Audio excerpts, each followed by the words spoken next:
Bu dərsimizdə biz vektorun xüsusi növləri kimi adlandırdığımız Q, DQ və stekdən danışacağıq. Yəni bunlar da elementləri ardıcıl saxlayır. Yəni ki, belə bir başqa belə xüsusi nə bilim sıralı saxlamaq, kiçikdən böyüyə, böyükdən kiçiyə belə bir xüsusiyyətləri yoxdur. Adi bir siyahı kimidir, amma bəzi məhdudiyyətləri var. Yəni bəzi qaydaları var ki, biz ora elementləri yerləşdirəndə hansı ardıcıllıqla çıxara bilərik. Birinci başlayırıq növbədən. Növbə bildiyimiz adi sıradır. Məsələn, biz növbəyə düzülürüksə, o növbədən həmin hər kəs öz növbəsini gözləyərək siyahıdan çıxır. Biz buna deyirik first in, first out. Gəlin yazaq. Q növbə first in, first out. O deməkdir ki, növbəyə ilk daxil olan ilk çıxır növbədən. Yəni kim birinci növbəyə gəlirsə, daxil olursa ilk də o çıxacaq. Bunun funksiyaları pushdur, popdur, bir də frontdur. Yəni əsas 3 dənə funksiyası var bunun. Biz növbəni təyin edərkən Q açar sözündən təyin edəcəyik. Kitabxanası Q-dur. Bitsdə var, hazır. Q. Məsələn, təyin edirsə tutaq ki, siz növbəyə tam ədədlər yığacaqsınız. Necə ki, vektorda siz pushback edirsinizsə, burada sadəcə push edəcəksiniz. Yəni məsələn, push 5, push 2, push 8. Mən də push yazırsam, mən arxasına push edeyim. Arda push eləyəcək. Qulaq asırıq diqqətlə. Baxın. Məsələn, biz burada növbəni ilk dəfə təyin edəndə içi boşdur bunun. Heç bir element yoxdur. Adını da ki Q qoyursunuz, istəsəz başqa bir dəyişən də qoya bilərsiniz. Burada biz əgər push 5 elədiksə 5 gəldi düşdü siyahıda ilk yerə. Onsuz da heç bir element yox idi. Elə ilk yerə bu düşür. Sonra push 2 ediriksə 5, 2 bu şəkildə düşür. Sonra push 8 ediriksə 5, 2, 8 düşür. Push 1 ediriksə 5, 2, 8, 1. O zaman biz bu siyahını çıxışa vermək istəsək, gəlin bütün siyahını çıxışa verməzdən əvvəl siyahının frontunu çıxışa verək. Frontdakı element nə olacaq? 5. 5, 2, 8, 1. Frontdakı element nə olacaq? 5. Düzdürmü? Yəni ilk daxil olan həmin element idi. 5 element idi. Siyahının sonuna baxa bilərikmi? Back vasitəsilə çıxışa versək, bunu götürmür. Niyə görə? Götürür əslində. Yəni vektorda da var idi bu front back. Q back'a baxa bilirsən, amma siləndə back'dən silə bilməyəcək. Yəni bunun pop funksiyası ancaq frontdan silir. Pop funksiyası ancaq frontdan silir. Gəlin baxaq, bəs biz əgər burada biri çıxışa verdik, necə eləyək ki, bütün siyahını çıxışa verək? Bütün siyahını çıxışa verməzdən qabaq gəlin size-ını verək. Size nə verəcək bizə? Toplamda neçə dənə element varsa o qədər. 19. Biz Q olan strukturda indeks müraciət eləyə bilməyəcək. Yəni indekslərlə ədədə baxa bilmirik. Bir silə-silə baxa bilərik. Ədədlərin sayı neçə idi? 4 dənə. Size-ı çıxışa verdik. Size oldu 4. Bəs nə edə bilərik? Biz nə qədər ki orada element var, bir silə-silə çıxışa verə bilərik. Bunu da while-la eləyə bilərik. Deyə bilərsiniz ki, hələ ki Q boş deyilsə, not empty, yəni empty true qaytarsa, deməli siyahı boşdur. False qaytarsa, deməli siyahıda element var. Əgər hələ ki true deyilsə, o zaman biz buradan frontu çıxışa verə bilərik və frontu silə bilərik. Yəni bir orada while içində element var da. Hələ ki element varsa, bunu əvəz eləyə bilərsiniz əslində Q.size 0 deyilsə. Belə də yaza bilərsiniz. Q.size 0 deyilsə. Bu bir elementləri çıxışa verəcək, amma silə-silə çıxışa verəcək. Yəni bu indekslə çıxışa verə bilmir. Yəni massivdəki kimi, vektordakı kimi, stringdəki kimi bu funksiyası yoxdur. Ancaq məsələn 5-i sildi, sonra 2-ni sildi, sonra 8-i, sonra 1-i və sıfırlandı. Yəni bir elementə baxmaq istəyirsə frontdan sonraki elementə, frontu silmək məcburiyyətindəsən. Bir baxasan ki, hansı element. Başqa burada hamısını birdən-birə silmək, clear eləmək və yaxud da hamısını siyahını sıralamaq, belə bir xüsusiyyətləri yoxdur. Yəni sort eləyəsən, reverse eləyəsən. Necə daxil eləmişiksə, o ardıcıllıqla da çıxartmalıyıq siyahıdan. Yəni bildiyiniz növbə. Yəni növbəyə ortadan və yaxud da başqa bir indeksdən element daxil ola bilməz.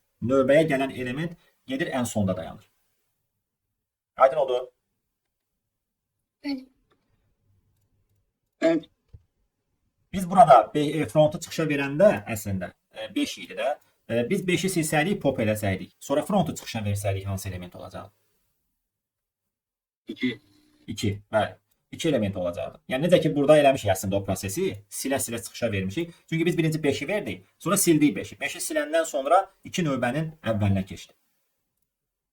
Yəni Q-nun qaydaları budur. Yəni çox da funksiyası yoxdur. Buradan da baxa bilərsiniz funksiyalarına. Məsələn, Q-nu harda işlətmək daha sərfəli olar? Yəni harda Əgər sən növbə ardıcıllığı gözləyirsənsə ki, yəni biri o birisindən sonra icra olunmalıdır hansısa əməliyyat, onları növbə strukturuna yerinə yetirə bilərsən. Məsələn, qraf suallarında, axtarış suallarında lazım olur da bizə növbə. Məsələn, növbə axtarırsan. Deyirsən ki, bu birinci təpəni tapım, sonra o birisini kəşf edeyim. Yəni ardıcıllığı gözləyirsən orada. İnternette görmüştüm logaritmik search. O necə işləyir? Yəni linear search-i orada müqayisə edir. Bir də logaritmik. Onun növbəti mövzumuzdur o bizim. O bizim növbəti mövzumuzdur. Yəni bu mövzu deyil o. Bundan sonraki mövzudur. DQ. DQ-nun funksiyaları daha çox olacaq və həmçinin daha dinamik bir strukturdur bu. Vektor kimidir demək olar ki, amma vektordan daha çox xüsusiyyəti var.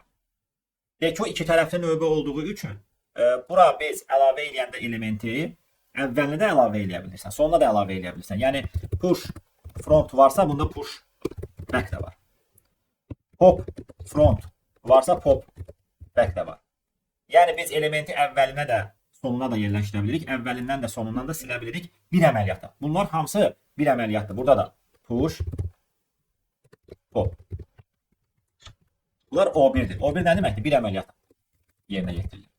Hamısı O1'dir. O1 time complex.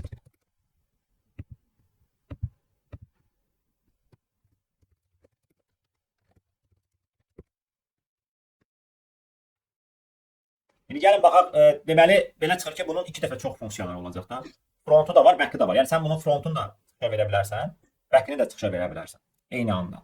Yəni həm əvvəldən, həm də axırdan element götürə bilirsən. Hamısı O1'dir, baxın, hamısı O1'dir. Bunun əlavə olaraq yəni clear funksiyası var və həmçinin bura bizim vektora tətbiq eləyəcəyimiz insert var idi, sort var idi, reverse var idi. Onları da bura tətbiq eləyə bilirik. Əslində vektordan daha çox xüsusiyyət daşıyır özündə. Çünki vektorun məsələn əvvəlinə biz push eləyə bilmirdik. Biz onu insertdən edirdik. Amma burada əvvəlinə push eləyə bilirsiniz. Push front. Və biz nümunəsinə baxsaq bunun, yəni frontu sol götürsəz, back'i sağ götürsəniz, görürsünüz ən son back'ə qoyulan element 3'dür, fronta ən son qoyulan element 2'dir. Görürsünüz 2 ən əvvəldə olur, 3 ən sonda olur. Və bunu clear eləyə bilirsiniz, bütün elementlərini silə bilirsiniz, bütün elementlərini sort eləyə bilirsiniz, reverse eləyə bilirsiniz. Yəni DQ-nun əsas məqsədi, yəni Q-dan fərqləndiyi xüsusiyyəti daha çox dinamik olmasa da, üstə gələkdə bunun frontuna da sən element yerləşdirə bilirsən. Yəni elə bir ki, iki tərəfli növbədir də. Əvvəlinə də gəlib kimsə qoşulur, axırına da gəlib kimsə qoşula bilir. Və sözsüz ki, insert-lə ortaya da biz element daxil edə bilirik. Amma bu metod bizim üçün optimal metod deyil. Çünki bu elementi insert eləyəndə ortalara yaddaşı yenidən update eləməlidir. Yəni ki, sürüşdürməlidir. Bütün elementləri sağa sürüşdürməlidir. Bu da bizim üçün ON əməliyyatı deməkdir. Yəni ümumiyyətlə insert əməliyyatı bu strukturlarda sərfəli deyil. Nə vektorda, nə də DQ-da. Amma elə strukturlar biz keçəcək ki, orada insert sürətli işləyəcək.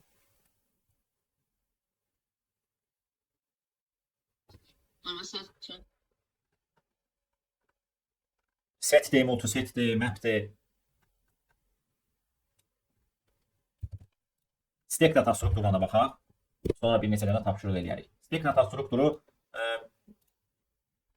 bura ilk daxil olan element. Buna biz deyirik first in, last out. Nə deməkdir bu? First in, last out. Birinci girişə. Son giriş. İlk daxil olan element Son. ən son siyahıda.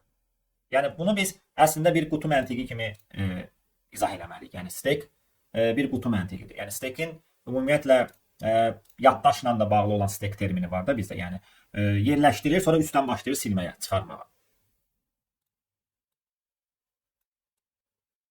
Əgər belədirsə stack, onda bura daxil olan element, baxın, bura daxil olursa element, bu olur bizdə push.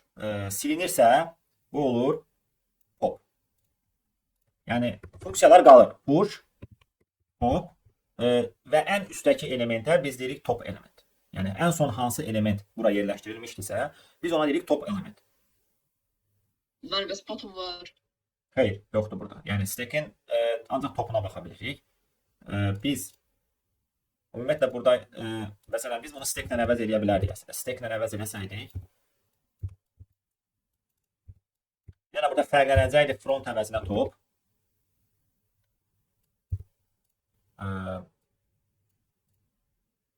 S. Burada nə verir? Yəni top. Məsələn, bu da top. Üst nöqtə bəkdə var. Back olmayacaq bizdə. Yəni burada ancaq topdur. Bunu da sildik. İndi burada əslində belə siyahıyla göstərmək düzgün deyil. Yəni dediyim kimi, yəni stack first in last out. Yəni ilk daxil olan ən altdadır. Ən altda qalır. Onun çıxması üçün gərək ondan üstdəkilər çıxsın. İndi burada sizcə ən üstdə hansı elementdir? Son daxil olan. Son daxil olan element. Hə? 1. 1. Düzdürmü? Son daxil olan element. Baxın, push eləmirsən 1-i, deməli ən üstdə 1-dir. 1, 8, 2, 5. Yəni bu ardıcıllıq 1, 8, 2, 5. Baxmayaraq ki 5-i biz ilk daxil eləmişik, amma o ən altda qalıb. İlk daxil olduğu üçün. Və biz siyahını çıxışa versək, 1, 8, 2, 5 ardıcılığı. Baxın. 1, 8, 2, 5. Yuxarıdan aşağıya doğru. Siyahını çıxışa veririk və silirik. Çıxışa veririk və silirik elementi. Və bəs bunun nə kimi önəmi var, yəni proqramlaşdırmada? Bu hansı tip məsələlərə tətbiq olunur? Hansı ki biz orada istəyirik ki, məsələn, ən yaxından davam edək axtarışı və ya da hansısa bir elementə ən yaxın elementi axtaraq, məsafə olaraq stack istifadə edə bilərik. Çünki stackə qoyulan elementlər ən üstdə qaldığı üçün, deməli ən yaxın elementlər hələ ki olar topda qaldığı üçün. Və bununla biz balanslı, məsələn, mötərizənin yoxlanılması, postfix record məsələsi var. Sonra axtarışlarda da tətbiq olunur ki, məsələn, siz axtarışı ən son harda qalmısansa oradan davam eləməlisiniz. Onda o stackin topudur. Yəni belə desək, düzdür, bunların hər biri tətbiq olunur, amma stackin daha belə maraqlı tətbiqləri var digərlərinə baxanda. Stack strukturunun. Məsələn, üst-üstə yığılan kitablar, boş qablar, diskləri nümunə göstərə bilərik. Yəni funksiyalarda bir dənə burada front əvəzinə top istifadə olunur. Mövzu bu qədər. Amma tapşırıqlarımız buradan baxa bilərik. Hansı tapşırıqlarımız var? Məsələn, kitab rəfi məsələsi var. Məsələn, kitab rəfinə kitabı soldan və yaxud da sağdan yerləşdirmək məsələsidir bu. Bizə onda hansı struktur lazımdır bu məsələni həll etmək üçün?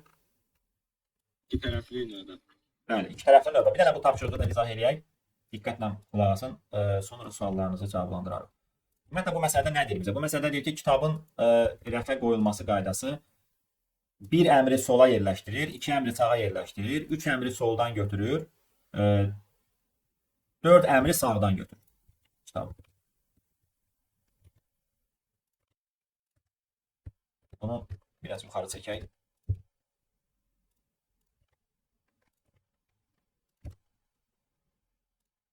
Deməli, rəfdirsə, əgər biz bir dənə rəf çəksəydik, məsələn,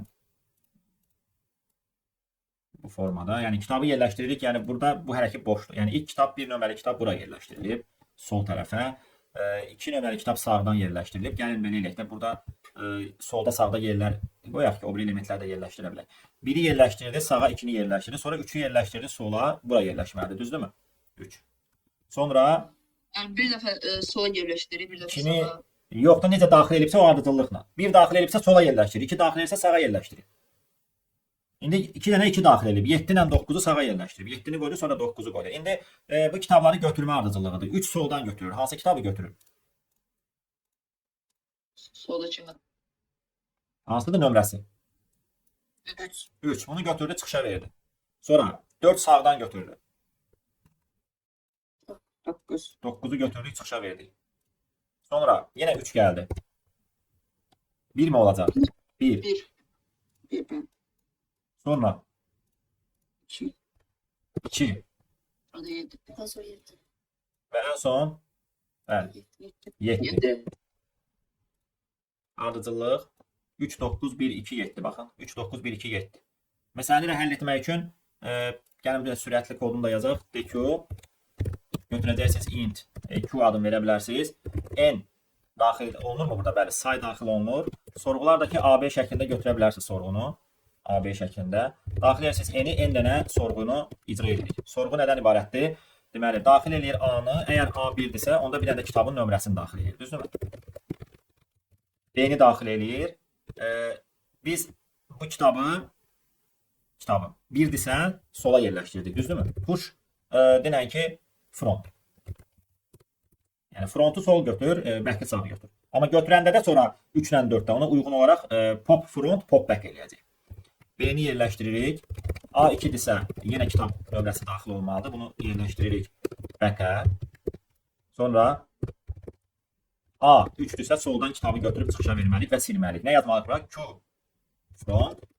Düzdürmü? Və Q pop front. Əgər A4-dirsə back çıxışa verilməlidir. Q pop.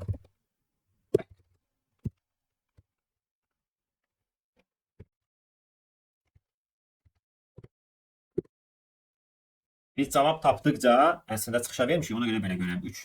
3-də bizdə gəldi bu əmrlər. Nə verildi burada? Deməli. Yenə baxaq. Çıxış mənim 9-dan başlayır orada. 3-dən başlayır. 9-un birisi. Yox, 3 idi də çıxış birinci. Baxın. 3. Baxın 3 verdi. 3 verdi. 4 verdi, 9 verdi. 3 verdi 1, 3 verdi 2, 4 verdi 7. Yəni bunları siz əgər hər hansı bir dənə vektora da yığıb çıxışa verə bilərdiniz. Yəni cavabları. Birbaşa da çıxışa verə bilərsiniz. Elə bir ki, sorğu gəldikcə elə output-a verə bilərsiniz. Yox, əgər deyirsinizsə ki, vektor verərdiniz, vektora yığardınız cavabları. V nöqtə pushback Q front. Yəni bu şəkildə yığa bilərdiniz, düzdür? Sonra axırda vektoru çıxışa verərdi. Ən son. Bu da back. Vur, getsin və vektordan kitabı götürək.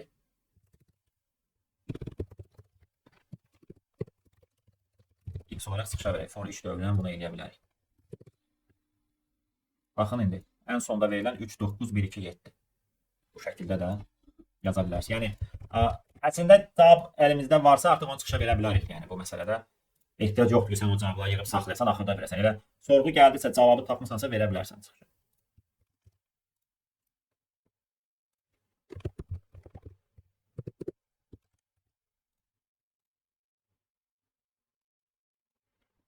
Başqa tapşırıqlardan, məsələn, stekdən baxa bilərik.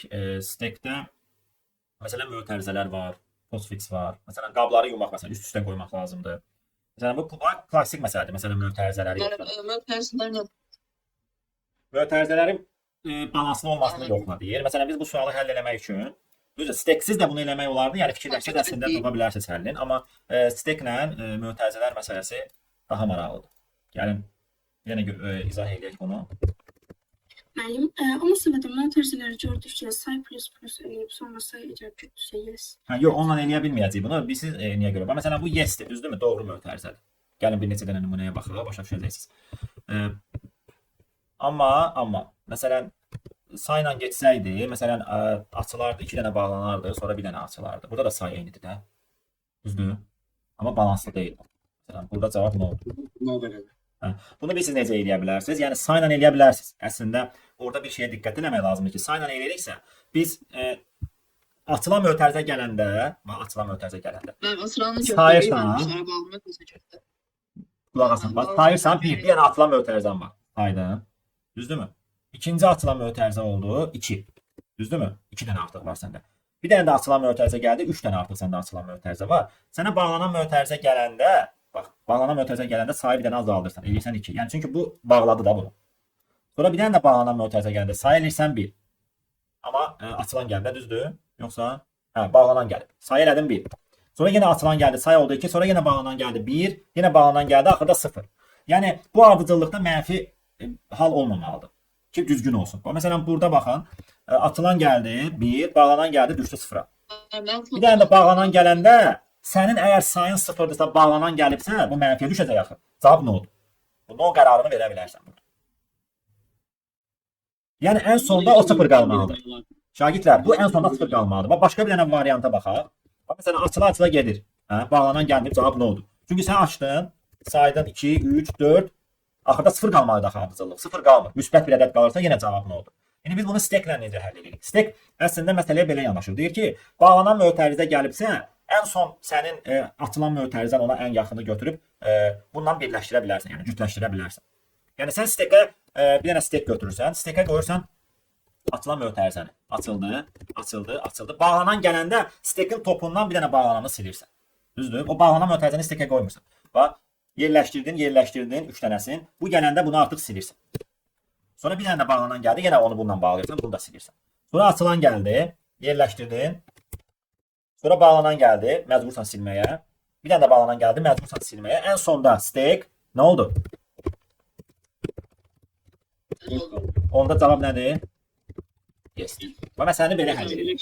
Və yoxladığımız zaman, bir dənə bunu deyim, yoxladığımız zaman əgər səndə açılan bağlanan mötərizə gələndə görsən ki, stekində açılan mötərizə qalmayıb, cavab yenə də nə oldu? Orada da dayandıra bilərsiniz. Bəli. Bəs bağlananların sayı açılanların sayından çox olsa stekdə. Bağlananların sayı açılanların sayından. Bağlananların sayı açılandan çox olsa, o mənfiyə gedir. Baxın. Amma problem 3 dənə problem çıxmır. Bax 3 dənə açdın. 3 dənə bağlanan gələndə sən stekdən silirsən. Amma sən stekdən ümumiyyətlə silməzdən qabaq yoxlamazsan ki, stekində varsa sil. Yoxdursa sən bunu eləyə bilmərsən. Ona görə də sən 3 dənəsini artıq burada bağlamısan. 3 dənəsini bağlamısan, sənə bağlanan mötərizəyə gəlib, sənin stekin boşdur. Cavab nə olur? Ona da yoxlamaq lazımdır. Stekin boş olub olmadığını yoxlayan bir funksiyada oraya. Empty ilə yoxlaya bilərsən, size ilə yoxlaya bilərsən, əlbəttə. Baxın. Məsələn, sən açılanı yerləşdirdin. Bağlanan gələndə stekin boşdursa cavab nə olur? Elə burada dayandıra bilərsən. İndi bunun o birisi versiyası, birinci izah elədik, steksiz. Bu steklə həlli. Bunu steksiz həlli saymaqla. Sayırsan, say. Sənə bağlanan mötərizə gəlibsə, və sayın sıfırdırsa, cavab nə olur? Bu steksiz, yəni o adi implementation deyək də buna. Yəni bunu stringdən eləmək olar. Input-u stringlə oxuyuruq da onsuz da. Orada string eləyib hər dəfə yoxlasın. Mötərizə hansıdır, orada toplam çıxanda orada hər dəfə yoxlasın, mənfiyə gedir ki. Hə, onu eləyə bilərsən, ədədləri saxlaya bilərsiniz, amma ehtiyac yoxdur da ona, yəni artıq yaddaş nəyə istifadə edir ki? Yəni sənin bu əslində bir dənə dəyişənindir. 1 oldu, sonra 2 oldu, 3 oldu, 2 oldu. Yəni bu dəyişənindir sənin. Sıfıra düşdü, bağlanan mötərizə gəldinsə, onu mənfiyə salacaqsan, onu orada dayandırıb no verə bilərsiniz. Bəli.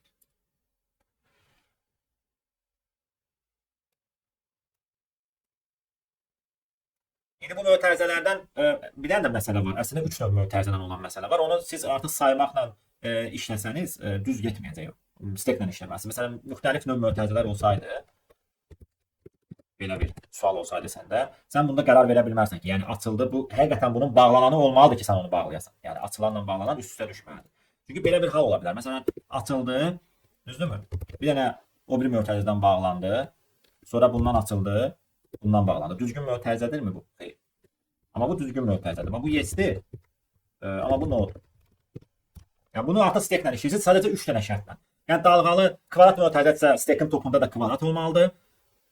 Adi mötərizə, stekin də deməli topunda adi mötərizə olmalıdır. Bağlanan əgər dalğalı mötərizədirsə, əyri mötərizə, onda stekin topunda da bundan olmalıdır ki, mən bunları cütləşdirə bilim. Aydın oldu. Yəni bu Onu hər mötərizəyə bir dənə stek arma olmaz.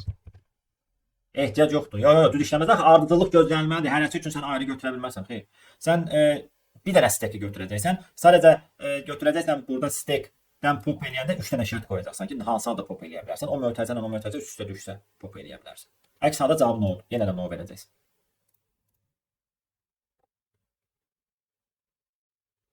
Mövzumuz bu qədər.